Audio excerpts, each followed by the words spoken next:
সবাই একে একে করে সবাই লাইন ধরে ফজরের নামাজের আগ থেকে সবাইকে সম্পৃক্ত করে আমরা লাইন ধরা প্রয়োজন আছে। এইটার জন্য আপনারা কি প্রস্তুত?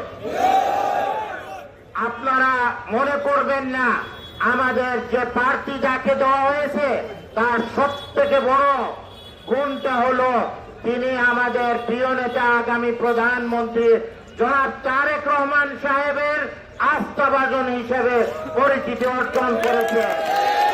তাহলে আমাদের ইজ্জতটা, আমাদের সম্মানটা আমরা যদি রক্ষা করতে চাই, তাহলে তারেক রহমানের সম্মানটাকে রক্ষা করতে চাইলে আমাদের ক্যান্ডিডেট জনাব অ্যাডভোকেট ইমরান আহমদ সাহেবকে বিজয় করাটা প্রয়োজন আছে।